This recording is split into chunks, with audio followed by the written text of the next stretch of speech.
Welcome back, everybody, for another deep dive. This time, we're going to be looking at something I think we all experience literally every day. Usability, Yeah. But we might not always realize we're experiencing it. You know what's funny? It's like one of those things. It's invisible when it's done well, but Right. when it's done poorly, Oh, it is so it's obvious. so obvious. And we've all been there, Yeah. wrestling with some website or app or device that just seems like it wants to make our lives miserable. Absolutely. So the source material we're going to be looking at today to kind of unpack this is a 2019 article from Dr. Simone Borsci called Usability Explained. And it really digs into what makes, a product or an experience truly usable and how can we actually, avoid these kind of digital headaches, right? Yeah, it's interesting because this article kind of challenges some of the assumptions around usability testing. Yeah. Like just the idea that you just ask 5 people their opinions and then Yeah. you've You're like at the 5 users myth. Exactly, the 5 users myth. Yeah, I'm curious to hear more about that. But let's maybe lay some groundwork first. So this article starts out talking about the ISO 924111 standard, which outlines 4 key dimensions of usability. Yes, and effectiveness, efficiency, and satisfaction are often what people are focusing on. Right. But Dr. Borsci really emphasizes the importance of context of use. And I get that context is important, but can you give me a real concrete example of how overlooking context could lead to a misleading picture of how usable something is? Okay, so imagine like a voice-activated home assistant. Okay. So in a quiet lab setting, it might respond flawlessly to commands, Right. but take that same device into, let's say, a busy kitchen, Sure. screaming toddler in the background. Yeah. All of a So sudden, performance. it's a different story. It's a totally different story. Right. The context changes everything. Yeah, and I see how that really ties into the replicability crisis that Dr. Borsci talks about, too. Exactly. If you're not testing in a way that reflects the real world, how can you really trust those results, You right? can't. You can't because the lack of transparency about the context in which a study was conducted makes it impossible to determine, whether the findings are generally applicable or just a product of, that specific testing environment. So what does that actually mean for us, the everyday users? Are we doomed to just battling poorly designed products forever because companies just aren't doing this right? Well, not necessarily, but it highlights the importance of being, critical consumers of products. So the next time you're struggling with a product, just ask yourself, was this designed with my actual needs in mind? Yeah. Did the testing actually consider the variety of contexts Yeah. in which it might be used? I like that. And so that brings us to kind of this really fun part, I think. Dr. Borsci uses this really great metaphor to explain usability testing, mushroom hunting. Yeah. It's a clever analogy. So the forest is kind of like the product. Okay. The map is like your testing plan. Yeah. And then the mushrooms are, the usability problems. Oh, I see. Yeah. And just a good mushroom hunter, I guess, knows where to look and what to look for. A skilled usability tester needs to have that same approach. Exactly.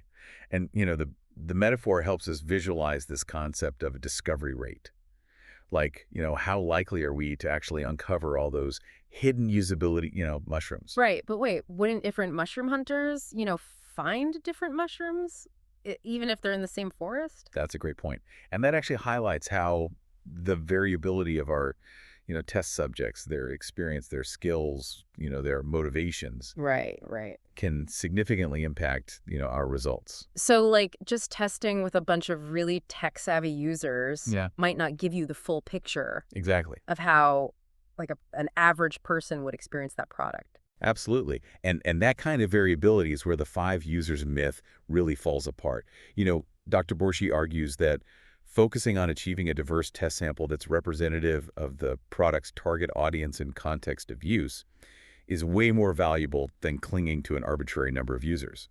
So instead of 5, tech-savvy users in a lab, we might need to test with, seasoned veterans and complete novices, people with disabilities, different age groups. Exactly. Think about testing a new online banking app. Okay. You want to include people who are, really comfortable with online banking, people who are hesitant about technology, and, people with visual impairments who might need to rely on screen readers. And wouldn't all those different types of people potentially uncover different issues? Absolutely. Wow. By embracing that variability in our testing, we can paint a much, much richer picture of the product's usability in the real world. That's making me think about all the products I use every day. And okay, so before we move on, there's one more element from this article I want to unpack a little bit, and that is these alternative models for calculating discovery rate. Yeah, what's fascinating about these models like the Bootstrap Discovery Behavior Model and the Good Turing Model Hmm. is that they offer a more nuanced and statistically robust approach Okay. compared to the traditional Pest model. But like in simple terms, like what does that actually mean for someone who might not be a statistician? It means that we get a more realistic range for our discovery rate, acknowledging that there's uncertainty involved. So instead of claiming, like, we found 80% of the problems, Yeah. we might say something like, we're confident we've uncovered somewhere between 75 and 85%. It's about being honest about the limitations of our testing Yeah. and the uncertainty involved. Yeah, that makes sense. Yeah. Okay, so we've been talking a lot about like discovery rates and different user groups and stuff, but I'm wondering, like, what does this all actually mean for, the average person who's not like designing products? Right. Why should we like even care about this? Yeah, that's a really good question. And it really gets to the heart of why this is all so important. Because bad usability, it impacts everyone, right? Yeah. I mean, we've all encountered those frustrating products Oh, for sure. that just make you want to, like, pull your hair out. Yeah, like why am I using this? Or like, like you're trying to fill out a form online, and if you miss one little thing, Oh, yeah. you got to start all You got to over. re-enter everything. Or like those automatic doors Oh, yeah. that never open when you have your hands full of groceries. Yes. Those are perfect examples of what we're talking about. Right. Bad usability. Yeah. And it might seem like a minor annoyance, but, it can actually have, like, real consequences. Oh, yeah. It can decrease productivity, can increase errors, even lead to safety risks, Right.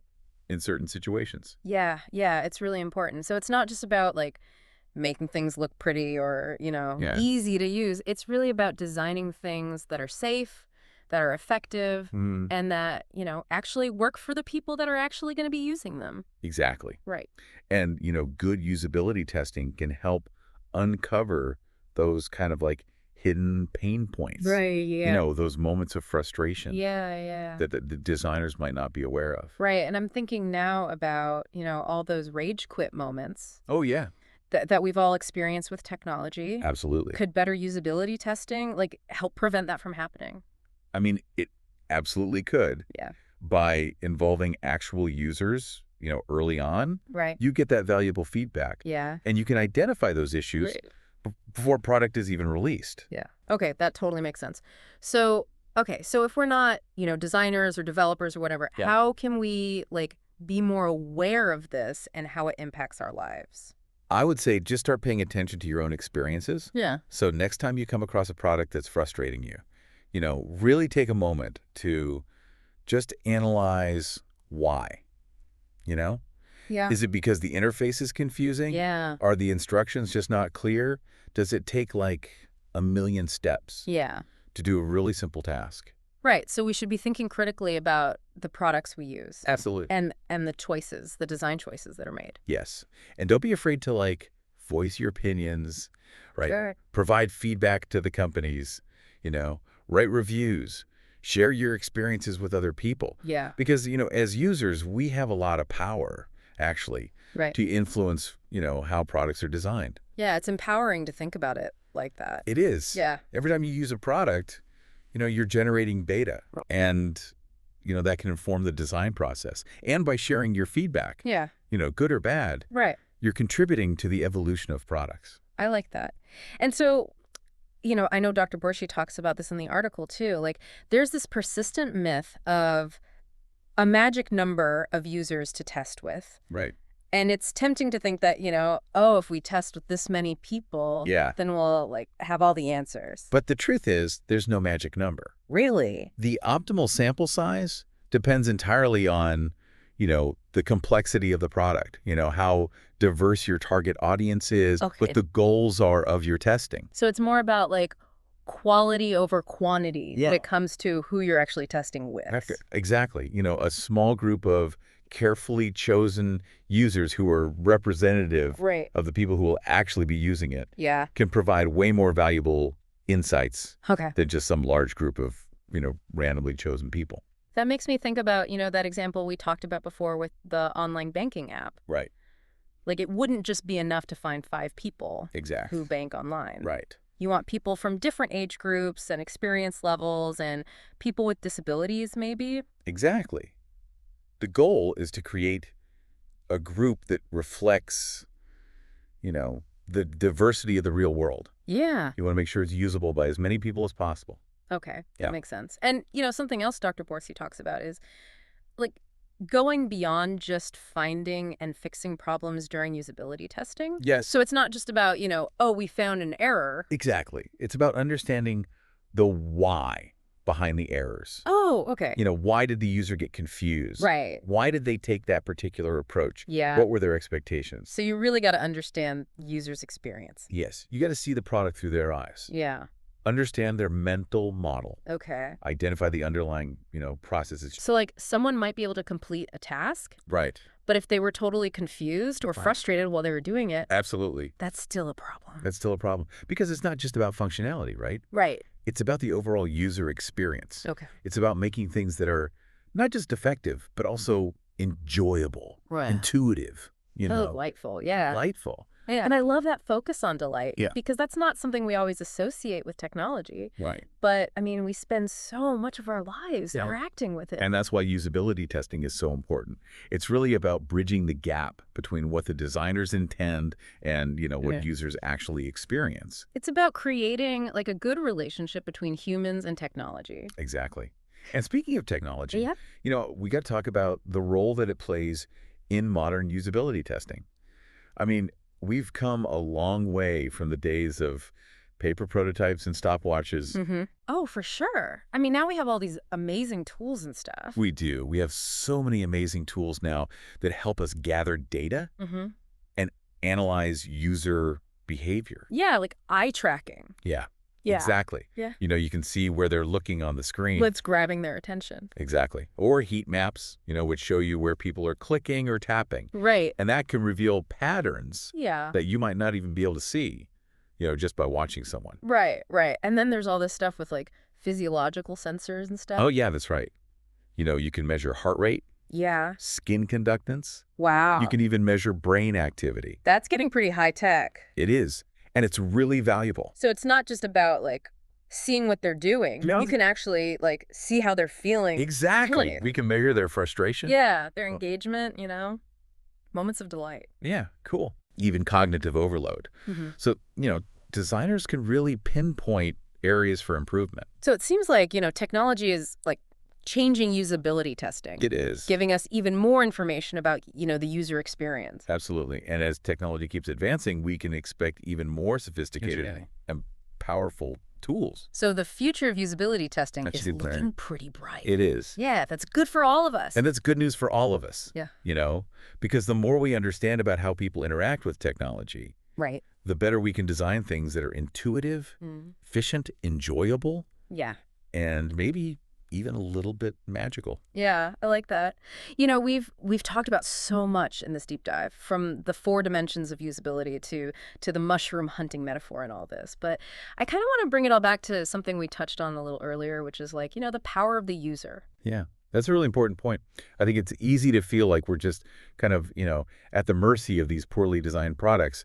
But as we've discussed, users actually have a lot more influence than they might realize. Exactly. And I think Dr. Borsci's article really, really drives that point home. By understanding these principles of usability testing, like, we can actually become, like, more critical consumers of products and even advocates for better design. Yeah, it's really about changing our mindset from, being passive recipients of technology to, like, active participants in how it evolves. Totally. So, like, the next time you're on some website that's making you click through, like, 5 menus just to find some basic piece of information, or you're using an app that, like, you literally need to watch a 20-minute tutorial to figure out. Yeah, yeah. Like, don't just, like, grumble to yourself in frustration. Ask Exactly. yourself, like, did the people who made this thing, like, did they really think about the user experience at all? Exactly. Did they do any testing? Yeah. Or did they just assume they do what we wanted? Right. You know? Yeah, because those are the kind of moments where, like, it feels like technology is more of a barrier than, like, a tool. And that, to me, that signals that they probably didn't do very good usability testing. Exactly. Yeah. Exactly. And remember, like, usability, it's not just about avoiding those frustrations, Mm. right? It's about making things that are genuinely a joy to use. Yeah. It's about that feeling of, like, seamless flow, Mm-hmm. where the product anticipates your needs and just kind of, like, helps you get things done. It's like the technology fades into the background so you can actually focus on, like, the thing you're trying to do. Exactly. And, when you do come across one of those products that, like, really nails it, where it's intuitive and it's efficient and maybe even, like, a little bit magical, Yeah, yeah, yeah. like, take a second to appreciate that, because, like, somebody did good usability testing to make that happen. Yeah, because behind every product like that, Yeah. there's a whole team of people who really cared enough to get it right. Exactly. So as we're wrapping up our deep dive here, I think, hopefully we'll all kind of take away this new awareness of, you know, just how important usability testing is. Yeah, absolutely. Like, let's be more aware of our own experiences. Let's be more vocal about our feedback. Yes. And, let's really appreciate those products that, like, actually do a good job of putting us first. Absolutely, because ultimately technology should serve us, not the other way around. Couldn't have said it better myself. So that's it for this deep dive, everybody. Thanks so much for joining us. Until next time, keep exploring, keep questioning, and keep pushing for, a more user-friendly world out there.